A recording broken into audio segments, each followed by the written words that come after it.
बिहार सरकार ने टीचर्स की ट्रांसफर पॉलिसी में किया संशोधन। कहा गया कि जो टीचर ट्रांसफर चाहते हैं वो आवेदन कर सकते हैं। एक मामले में हाईकोर्ट से झटका लगने के बाद नीतीश सरकार ने आनन फानन में टीचर्स की ट्रांसफर पॉलिसी रद्द कर दी थी। हालांकि अब सरकार ने फैसला लिया है कि जो टीचर स्कूल बदलना चाहते हैं वो 1 दिसंबर से 15 दिसंबर के बीच पोर्टल पर आवेदन कर सकते हैं। बिहार सरकार की नई टीचर्स ट्रांसफर पॉलिसी को लेकर कई शिक्षक और शिक्षक संघ खिलाफ थे।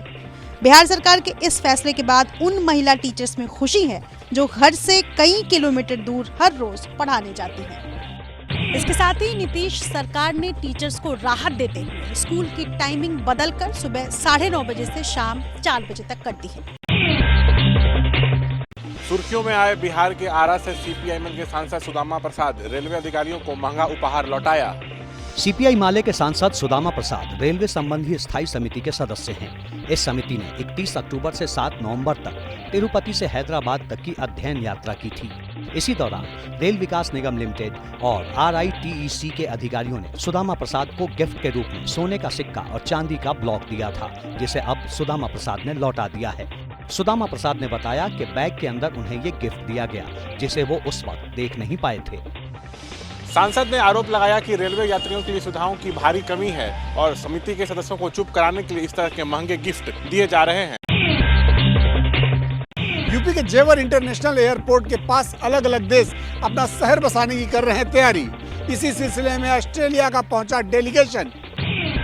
जेवर एयरपोर्ट के पास पहले से ही अमेरिकी सिटी बनाने का प्रस्ताव पास हो चुका है, जबकि जापान और दक्षिण कोरिया इस शहरों के लिए भी भूमि आवंटन हुई है।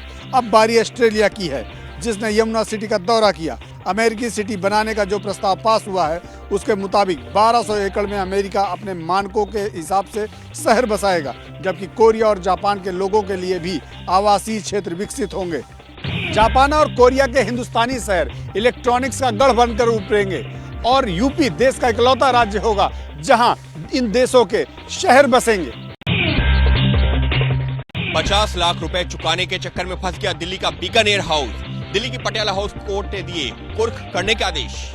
दिल्ली की पटियाला हाउस कोर्ट ने साल 2020 में राजस्थान की नोखा नगर पालिका से एनवायरो इंफ्रा इंजीनियर्स को 50 लाख रुपए का भुगतान करने का आदेश दिया था, जिसका पालन न करने पर अदालत ने कुर्की का आदेश दिया है। बीकानेर हाउस का मालिकाना हक राजस्थान नगर पालिका नोखा के पास है। बीकानेर हाउस शाही परिवार के दिल्ली निवास के रूप में काम करता था। 1947 में आजादी से पहले शाही परिवार के सदस्यों ने यहीं पर बैठ करके भारत में बने रहने का फैसला किया था। 29 नवंबर को अब इस मामले की अगली सुनवाई होगी। 2 दिन पहले ही हिमाचल प्रदेश हाई कोर्ट ने दिल्ली के हिमाचल भवन को कुर्क करने के आदेश दिए थे।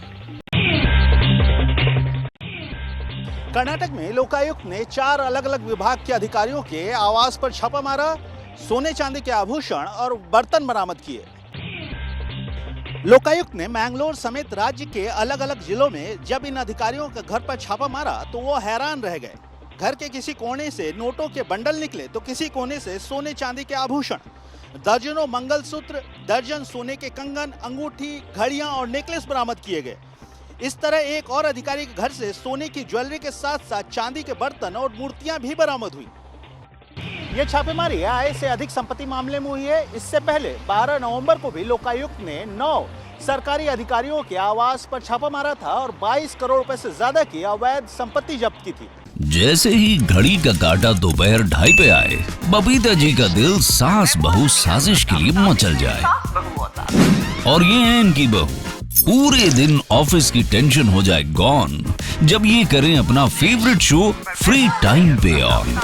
इनकी तरह आप भी देखिए अपना फेवरेट शो अपने टाइम पर और डाउनलोड कीजिए ABP लाइव ऐप अपने स्मार्ट टीवी पर।